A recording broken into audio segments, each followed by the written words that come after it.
نماز سب سے سر فہرست رہی. آپ بچوں نماز پڑھو، نماز سے جینا چھڑاؤ.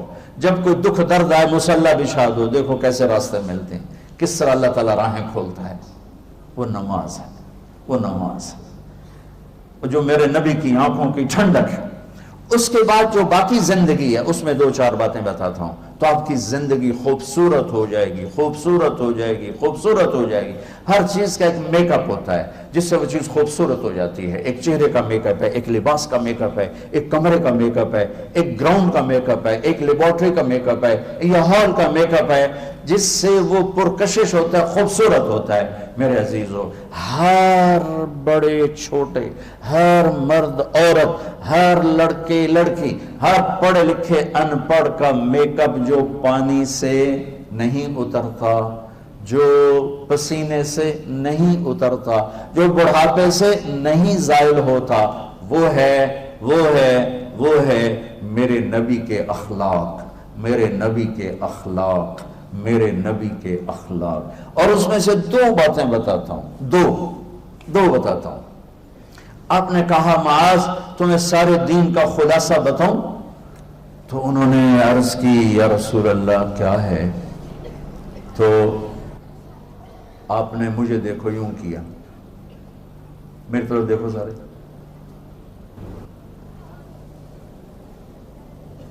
دیکھ رہے ہیں؟ آپ نے زبان باہر نکالی اور اسے پکڑا یوں اور کہا معاذ اس زبان پہ قابو رکھنا. یہ معاذ کون ہے؟ جن کو بچوں کی طرح سمجھایا جا رہا ہے، جن کے ہاتھ میں قیامت کے دن اس امت کے علماء کا جھنڈا ہوگا. اور یہ معاذ وہ ہیں، میں ان کی قبر پہ گیا فاتحہ پڑھنے تو پورے مقبرے میں خوشبو پھیلی ہوئی تھی اور وہ قبر سے آ رہی تھی. پورے کمرے میں خوشبو تھی، اوپر چادریں پڑی تھیں. میں پہلے سمجھا چادروں کو کسی نے خوشبو لگائی ہوئی ہے.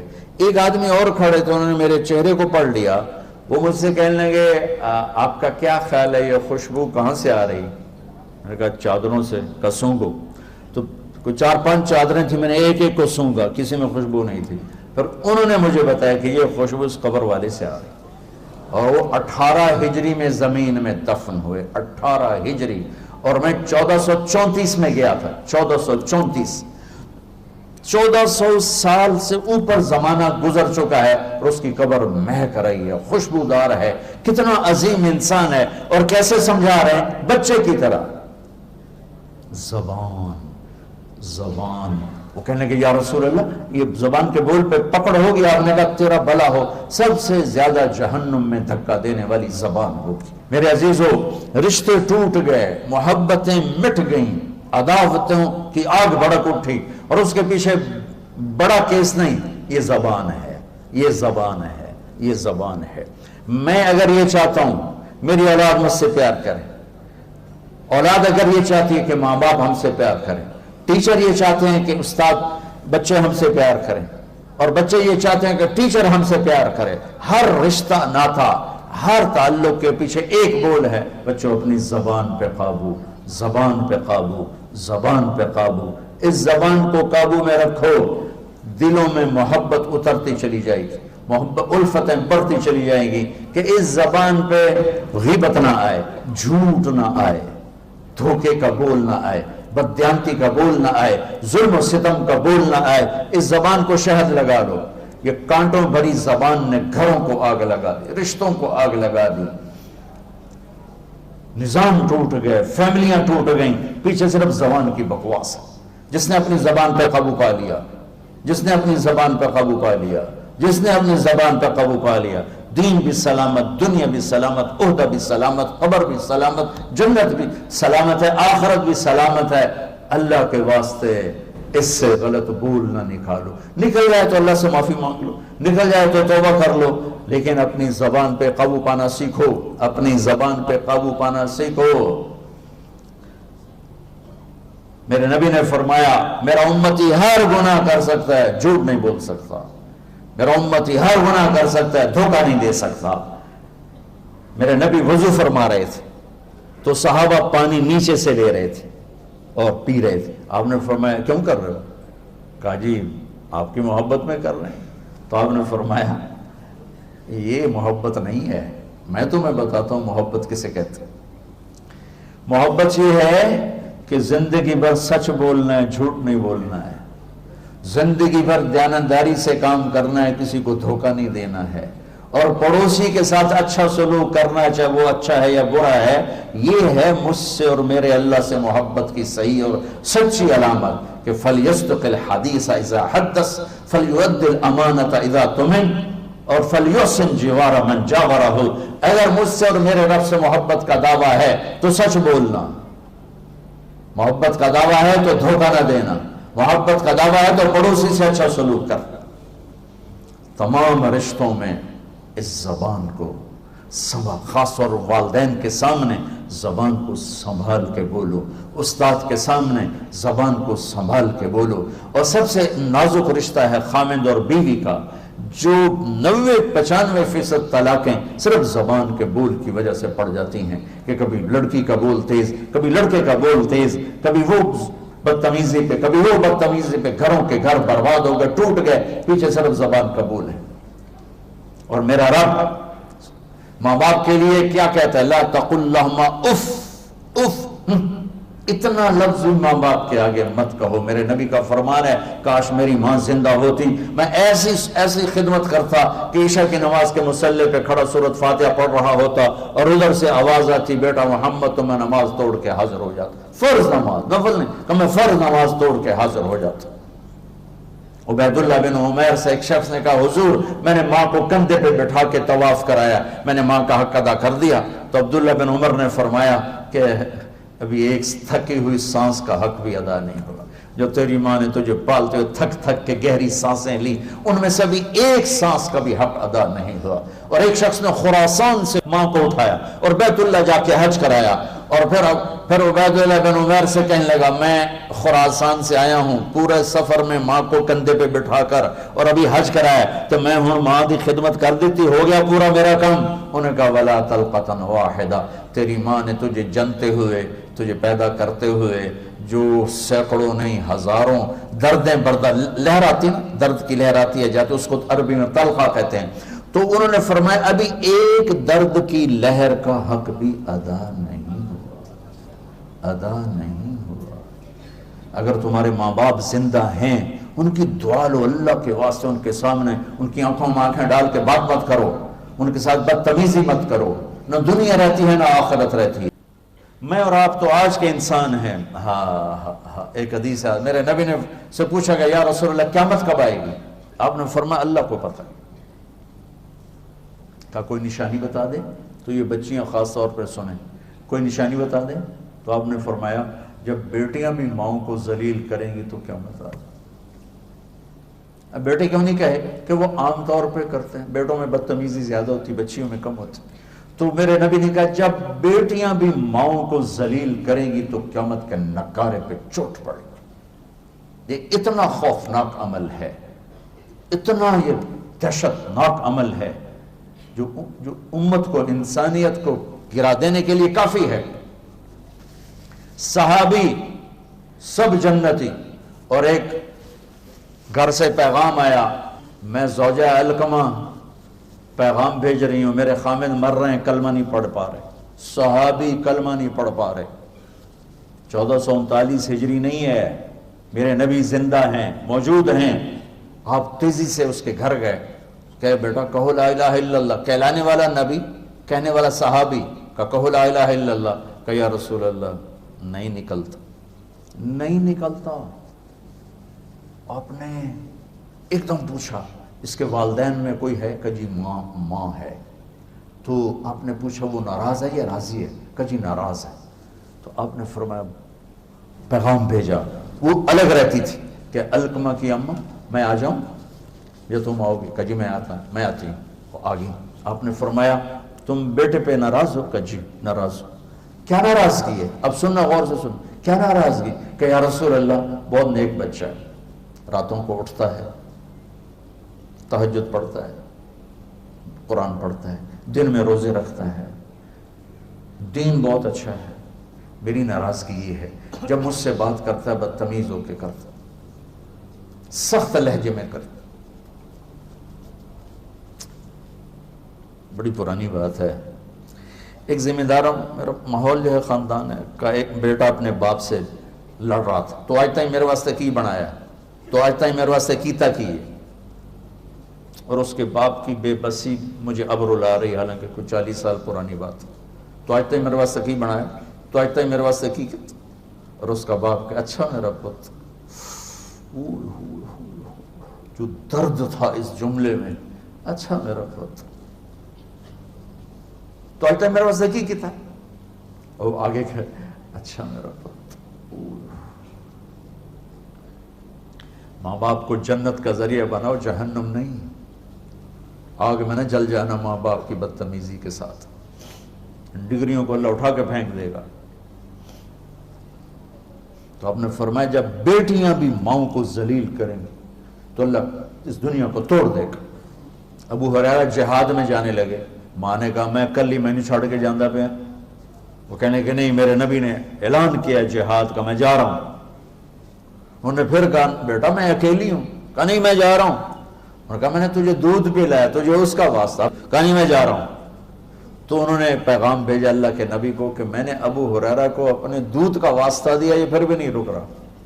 تو ابو ہریرہ ہتھیار سجا کے انٹر ہوئے مسجد میں، تو آپ نے دیکھا تو آپ نے یوں منہ پھیر لیا. یہ میرے نبی کے غصے کی نشانی تھی کہ جب کسی پہ ناراض ہوتے تھے دیکھ کے یوں منہ پھیر لیتے. جب منہ پھیرا تو وہ دوڑ، یا رسول اللہ آپ ناراض ہیں؟ آپ نے کہا ماں کو چھوڑ کے کون سا جہاد کرنا چاہتے ہو؟ ماں کو چھوڑ کے کون سا جہاد کرنا چاہتے ہو؟ مجھے تمہارے جہاد کی ضرورت نہیں ہے، جاؤ جا کے ماں کے قدموں میں بیٹھ جاؤ. مجھے تمہارے جہاد نہیں چاہیے، ماں کے قدموں میں جا کے بیٹھو. ان کو مسجد سے اٹھا دیا کہ جاؤ. حالانکہ وہ تو وہ زمان جب اتنی ضرورت تھی کہ چاروں طرف کفر حملے کر رہا تھا، میرے نبی نے ڈانٹ پلا دی کہ تم ماں کے دودھ کا بھی تجھے خیال نہیں ہے. وہ کہہ رہی میں تجھے دودھ کا واسطہ دے رہا، بگا دیا. ہاں یا رسول اللہ میرا بیٹا بڑا نیک ہے پر مجھ سے بدتمیز ہو کے بولتا ہے، میرا دل دکھا پڑا ہے. تو آپ نے کہا معاف کر دو. اسے نہیں پتا کہ گل کی ہوئی پئی ہے. معاف کر دو. کہ میرا جی نہیں چاہتا. آپ نے کہا میں آگ لگاؤں پھر سفارش کرو؟ کہو بتاؤ اتنی سخت تھوڑا ہی ہوں کہ میرے بیٹے کو آگ لگائی جائے میں سفارش نہ کروں. کہ اگر تو نے معاف نہ کیا یہ میرے رب کی آگ میں جلے گا. صحابی تو انہوں نے نہیں میں معاف کرتی ہوں. تو آپ نے فرمایا بیٹے کہو لا الہ الا اللہ. تو ان کا لا الہ الا اللہ اور ان کی جان نکل گئی. آپ نے ان کا جنازہ پڑھایا، قبر میں اتارا. قبر پہ دفن کے بعد کا جس نے ماں باپ کو دکھ دیا اس پہ اللہ کی لعنت، فرشتوں کی لعنت، زمین آسمان کی لعنت. نہ نماز قبول ہے، نہ روزہ قبول ہے، نہ صدقہ قبول ہے. اب ہماری نئی نسل ہو، آپ کو یہ چیزیں نہ بتائی جاتی ہیں، نہ پڑھائی جاتی ہیں، نہ سلیبس میں ہے، نہ نصاب میں ہے، نہ گھروں میں اس کا تذکرہ ہے. اور دوسرا یہ سمارٹ موبائل نے زندگی تباہ و برباد کر دی. ہر چیز سے ہٹا کر ایک سکرین پہ لگا دیا ہے. اللہ کے واسطے اب میری نسل بیٹھے، ان رشتوں کو پانی دو، زبان کی حفاظت کے ساتھ، محبت کے ساتھ. خاص طور خامد اور بیوی کا، بہن بھائیوں کا رشتہ، رشتے کی کوئی قیمت نہیں. حجاج کے سامنے 3 مجرم پیش کیے گئے، ساتھ ان کے ایک خاتون بھی تھی. تو انہیں کہا انہیں قتل کر دو، عورت کو چھوڑ دو، عورت ذات. اس نے کہا اگر مجھے چھوڑتے ہو تو یہ میرا رشتے والی ان کو بھی چھوڑ دو. کہنے لگا اچھا تیرے کہنے پہ ایک چھوڑ دیتا ہوں.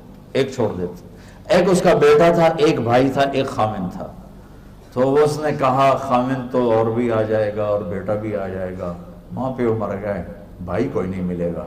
کہا میرا بھائی چھوڑ دے باقی مار دے. وہ کہنے لگا تیرے اس خوبصورت انتخاب پر تینوں کو معاف کرتا ہوں، جا تینوں لے کے چل.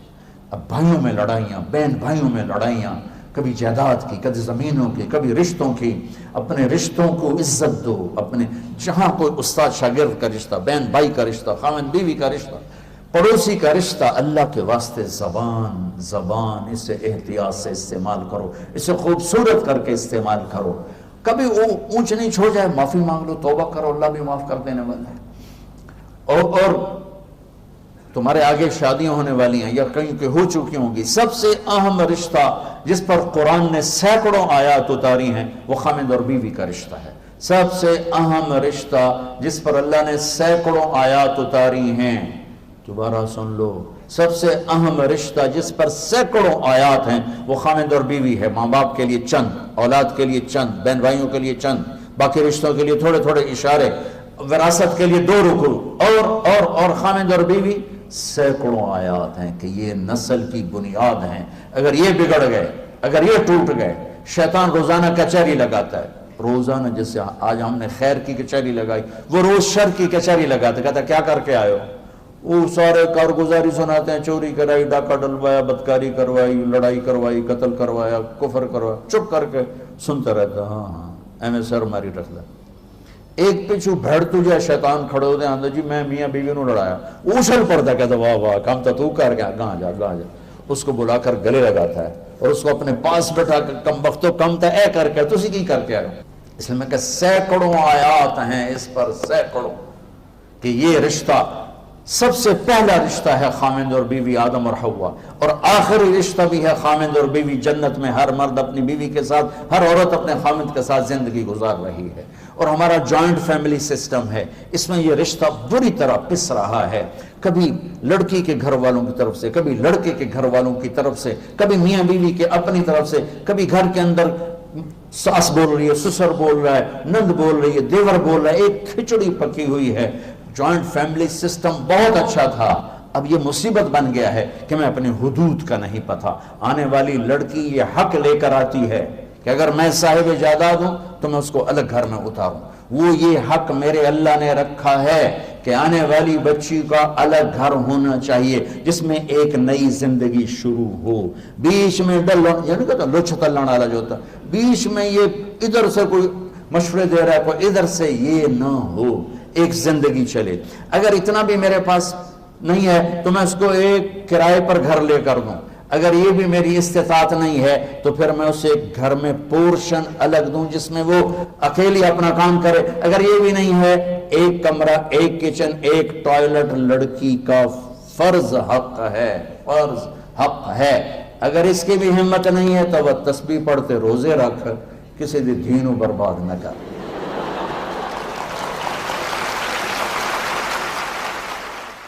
میرے بچوں، اپنی زندگی کو خوبصورت بناؤ زبان کے میٹھے بول کے ساتھ، اچھے اخلاق کے ساتھ، معاف کرنے کے ساتھ، درگزر کے ساتھ، سخاوت کے ساتھ، محبت کے ساتھ۔ مسلمان سخی ہوتا ہے، بخیل نہیں ہوتا ہے۔ مسلمان اللہ کو سخی پسند ہے، بخیل سے نفرت ہے، اور انسان کی فطرت ہے بخیل، مال کا جوڑنا۔ میرے اللہ کو سخی پسند ہے۔ سامری جادو گھر کہلاتے ہیں، اس نے بچڑا بنا کے پوجا کروا دی تو اللہ نے کہا سب کو قتل کرو، سارے قتل ہو گئے، سامری بھی آ گیا۔ موسیٰ علیہ السلام نے کہا چلاؤ تلوار، جبریل آ گیا، یا کلیم اللہ تعالیٰ کہہ رہے ہیں سامری کو کچھ نہ کہو، آپ ہی مر جائے گا۔ وہ کہنے لگے بڑی بڑی ایسے تھا، سارا کام کر رہے تھے، ان کو میں معاف کیتا۔ تو اللہ تعالیٰ جبریل کہنے لگے اللہ تعالیٰ فرما رہے ہیں کہ کم وقت سخی ہے، اور سخی کو قتل مجھے اچھا نہیں لگتا ہے، میں اس کو ویسے ہی مار دوں گا۔ اس کے کفر کے باوجود اس کی سخاوت اس کو قتل سے بچا کے۔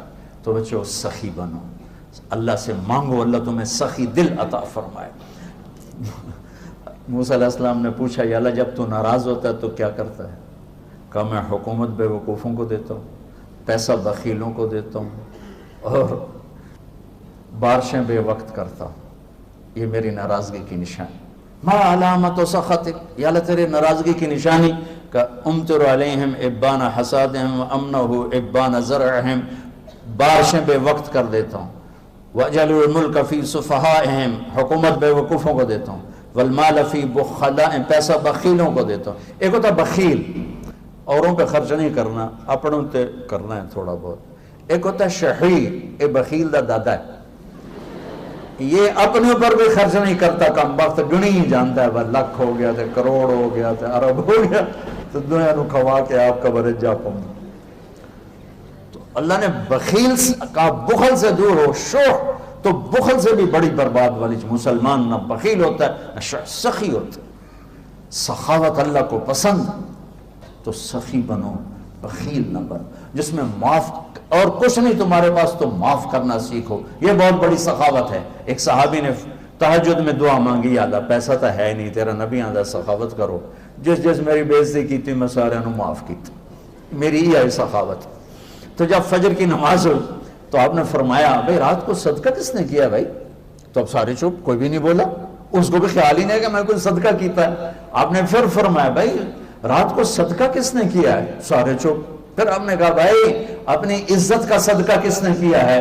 تو پھر ان کو وہ کھڑے ہو گئے، یا رسول اللہ وہ مجھے جوش آیا تھا، پیسہ تو ہے نہیں تو سخی کے میں بڑھا. میں کہا یا اللہ میری عزت دا صدقہ، جس نے میری بے عزتی کی سب معاف. تو میرے نبی نے کہا تیرا صدقہ قبول ہو گیا، اللہ نے مجھے خبر دی ہے کہ میرے بندے کو بتا دے میں نے تیرا صدقہ قبول کیا ہے. تو بچوں اللہ سے سخاوت مانگو، جس میں اور کچھ نہیں، معاف تو کر سکتے. کسی طرف سے بدتمیزی ہے جانے معاف کر دو، درگزر کرو. میرے نبی کا فرمان ہے ثلاثۃ اقسم علیہن، میں قسم اٹھاتا ہوں، ضمانت دیتا ہوں تم معاف کرو، عزت گھٹے تو مجھ سے لے لینا. معاف کرو، عزت گھٹے مجھ سے لے لینا. اور خود والدین کہتے ہیں لہ ساڑی زمین جوائی کھامن کیوں کھامن، وہ بے وقوف تیری بیٹی جا رہی، لہ ساڑا جوائی ساڑی زمین لے جاوے. یہ میرے دیس کی جہالت ہے، یہ میرے دیس کی جہالت ہے. میرے نبی کا فرمان ہے جس کو اللہ نے 2 بیٹیاں دی اور اس نے ان کو ڈولی بٹھا کے رخصت کر دیا، وہ جنت میں میرا ساتھی ہوگا. ایک صحابی نے پوچھا اگر ایک بھی ہے تو جنت میں ساتھی ہوگا. میرے نبی نے فرمایا جس کو اللہ نے 2 بہنیں دی اور اس نے بہنوں کا حق ادا کیا، ان کو باعزت رخصت کیا، تو جنت اس پہ واجب ہو جائے گی. یہ اللہ تعالیٰ نے اتنا بہنوں کا حق رکھا ہے. لیکن میرے پورے دیس میں بہنوں کو وراثت میں کچھ نہیں ملتا. میری آواز بہت دور تک جا رہی اس کیمرے کے ذریعے، کان میں پڑ جائے تو اللہ کے واسطے اسی دودھ کو پی کر تیری بیٹی جوان ہوئی ہے جس کو پی کر تیرا بیٹا جوان ہوا ہے. ایک چھت، ایک تھالی، ایک پیالی میں سب کچھ دے کر، اور پھر یوں ظلم و ستم کہ کوئی نہیں بتائیں. ہمارے پنجابی میں، ہمارے علاقے میں جہیز کو داج کہتے ہیں، داج. تینوں داج دے چھڑے بس بس ہوں اور کشا نہیں ساڑھے کول. یہ ظلم و ستم میرے دیس کا اجتماعی ظلم ہے، اور جہاں ظلم ہوتا ہے وہ اللہ کی رحمت اور مدد اٹھ جاتی ہے. میں ہر دفعہ ایک واقعہ سناتا ہوں چھوٹا سا. میں ریمنڈ پڑھتا تھا، جس استاد سے میں نے قرآن سیکھا اور پڑھا، میں ان کے پاس شہد کی بوتل لے گیا گھر کے باغ کی. میں نے کہا استاد جی آپ کے لیے شہد لایا ہوں. فرمانے لگے کہاں سے لائے ہو؟ میں نے کہا جی میرے اپنے باغ کا ہے آم. میں نے کہا جی میرے اپنے باغ کا ہے. تو اب میرے استاد کا سوال سننا. کہنے لگے تیرے باپ نے اپنی بہنوں کو زمین میں سے حصہ دیا تھا؟ یہ سوال کیوں کیا ہے؟ اگر دیا تھا تو یہ شہد حلال ہے، اگر نہیں دیا تو یہ حرام ہے. تیرے باپ نے اپنی بہنوں کو زمین میں سے حصہ دیا تھا؟ میں نے کہا جی الحمدللہ میرے پیو دی بہن ہی کوئی ہے.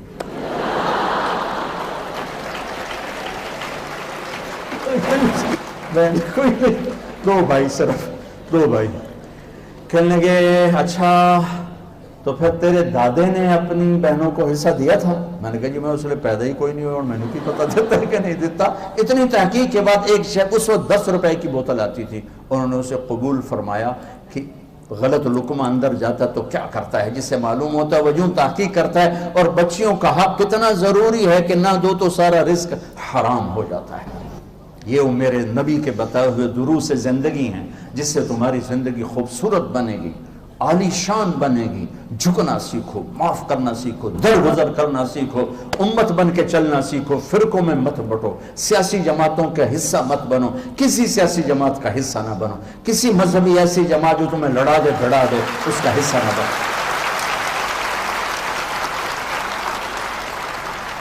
تم ہمارا سرمایہ ہو، تم ہماری دولت ہو، تمہیں ضائع کرنا اپنے آپ کو تباہ کرنا ہے. اور میں کیسے اپنا ہی پیٹ ننگا کرنے والی بات ہے کہ کس طرح میری نسل کو برباد کر رہے ہیں سیاست کے نام پر، مختلف شکلوں کے نام پر. بچوں مذہب اس چیز کا نام نہیں ہے کہ تم نفرت کا شکار ہو جاؤ. مذہب اس چیز کا نام نہیں ہے کہ تم دست و گریباں ہو جاؤ. مذہب اس چیز کا نام نہیں ہے کہ تم ایک دوسرے کی شکلیں دیکھنا بھول جاؤ. مذہب اس چیز کا نام نہیں ہے کہ تم ایک دوسرے کے خلاف ڈنڈے اٹھانا شروع کر دو، لڑائیاں شروع کر دو. اللہ کے واسطے امت بن کے چلو، امت بن کے چلو، امت بن کے چلو. اپنے آپ کو فرقوں میں تقسیم مت کرو. ہو تم جس بھی فرقے کے ہو اسے اپنے دل میں رکھو. اسے اپنی بنیان بناؤ، اپنا چولا اپنا کرتا محمدی بناؤ، امت من کے اپنا تعارف کرواؤ۔ میرا تعارف ہے کہ میں مسلمان ہوں، یہ میرا تعارف ہے۔ یہ میرا تعارف نہیں ہے میں سنی ہوں، میں شیعہ ہوں، میں بریلوی ہوں، میں دیوبندی ہوں، میں اہل حدیث ہوں۔ یہ تعارف میں تعفن ہے، اس میں آگ بھری ہوئی ہے، اس میں نفرت بھری ہوئی ہے۔ جو اس نفرت کو بھڑکا رہے ہیں وہ اس ملک کے بڑے دہشت گرد ہیں، وہ اس ملک کے بڑے دہشت گرد ہیں، وہ اس ملک کے بڑے دہشت گرد ہیں جو امت کو فرقوں میں تقسیم کر رہے ہیں، اور وہ سیاستدان بڑے دہشت گرد ہیں جو میری اس نسل کو اپنی سیاست چمکانے کے لیے استعمال کر رہے ہیں۔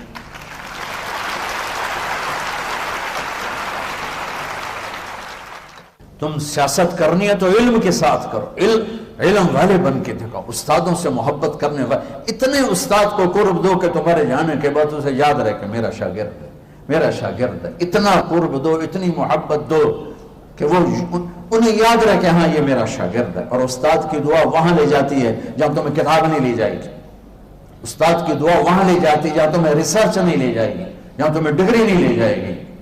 یہ سیاست کھیلنی ہے تو کھیلو، میرے نبی والی سیاست، معاف کرنا، درگزر کرنا، دشمن کو بھی سینے سے لگا لیا، بیٹی کا قاتل آیا اپنے سینے سے لگا لیا، اور کیا کہتے ہیں آپ میری نسل بیٹھے ہو، یہ سیاست کرنی ہے تو کرو۔ یہ دشمنی کی سیاست، یہ نفرت کی، مذہب کے نام پہ نفرت، یہ کون سا دین ہے؟ یہ کون سا دین؟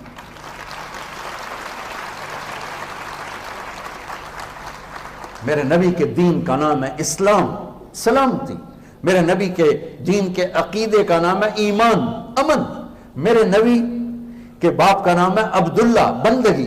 میرے نبی کی ماں کا نام ہے آمنہ، امن والی۔ میرے نبی کے قبیلے کا نام ہے ہاشم، خدمت کرنے والے، کھانا کھلانے والے۔ مطلب بتا رہا ہوں، میرے نبی کو دودھ پلانے والی کا نام ہے حلیمہ، درگزر کرنے والی، اچھے اخلاق والی۔ میرے نبی کو دودھ پلانے والی کے خاندان کا نام ہے سعد، خوشبختی والا۔ کتنے خوبصورت نام میرے رب نے اپنے نبی کے گرد جوڑے، اس میں سے نفرت کہاں سے آئی؟ نفرت کہاں سے آئی؟ اللہ کے واسطے مولویوں کا اعلی کار مت بنو، سیاستدانوں کا اعلی کار مت بنو، ایسے لوگوں کے اعلی کار مت بنو جو تمہیں منفی راستوں پہ چلا کے تمہاری زندگی کو اندھیروں میں دھکیل دیں، اور نہ تم دنیا کے رہو نہ تم آخرت کے رہو۔ ہم خود تراشتے ہیں زمانے کے سنگ میل، ہم خود تراشتے ہیں منازل کے سنگ میل، ہم وہ نہیں ہیں جن کو زمانہ بنا گیا۔ ہمارے رہبر، ہمارے قائد، ہمارے ہادی، ہمارے نبی، ہمارے رسول محمد مصطفیٰ صلی اللہ علیہ وسلم، جو میرے رب نے لاڈ سے محمد اور احمد اور حماہی اور حاشر اور عاقب اور فاتح اور خاتم ابو القاسم طہ یاسین، میرے نبی کو اللہ نے نام دیے، میرے نبی کے نسب کو آدم تک سنبھال کے رکھا۔ محمد بن عبداللہ بن عبد المطلب بن ہاشم بن عبد مناف بن قصی بن کلاب بن مرہ بن کعب بن لوی بن غالب بن فہر بن نضر بن کنانہ بن خزیمہ بن مدرکہ بن الیاس بن مدر بن نزار بن معد بن عدنان بن عوض بن حمیسہ بن سلامان بن عوس بن بوز بن قموال بن عبی بن عوام بن ناشد بن حزا بن بلداس بن یدلاف بن طابق بن جاہم بن ناحش بن ماخی بن عیفی بن عبقر بن عبید بن الدعاء بن حمدان بن سمبر بن یثربی بن یحزن بن یلحن بن ارعوہ بن عیلی بن زیشان بن عیسر بن اخناب بن ایہام بن مقصر بن ناحف بن زار بن سمی بن مزی بن عبد بن عرام بن قیدار بن اسماعیل بن ابراہیم بن آدر بن ناحور بن سرور بن رعور بن فائد بن عابر بن ارفخشاد بن سام بن نوح بن لامق بن متوشالح بن ادریس بن یرد بن ملحل ایل بن قینان بن آنوش بن شیس و بن آدم علیہ السلام۔ تو بچوں، میں 1 گھنٹے 1.5 گھنٹے میں کیا بتا سکتا ہوں؟ خالی تمہیں ایک اشارہ ہی دے سکتا ہوں کہ اپنی زندگی کو خوبصورت بنانا ہے تو ایک راستہ، ایک دروازہ محمد مصطفیٰ صلی اللہ تعالی علیہ وسلم، محمدی بن جاؤ۔ میرے نبی نے زندگی گزار 11 شادیاں کی، 2 مہینے گھروں میں آگ نہیں چلتی۔ کیا اخلاق تھے کہ بیویاں قربان ہو رہی، سب کچھ دے کر بھی گھروں میں لڑائی ہے کہ زبان کا بول ٹھیک نہیں، گفتگو ٹھیک نہیں، اخلاق اچھے نہیں، درگزر نہیں ہے، معاف کرنا نہیں ہے، تو میرے عزیزو اپنے آپ میک اپ کرو، اپنے آپ کو خوبصورت بناؤ اچھے اخلاق کے ساتھ۔ اور آخری حدیث ہے کہ میرے نبی نے فرمایا، میرے بیٹے انس، میری ایک بہت بڑی سنت ہے، میری ایک بہت بڑی سنت ہے، یہ داڑھی بھی سنت ہے، یہ پگڑی بھی سنت ہے، یہ سفید لباس بھی سنت ہے۔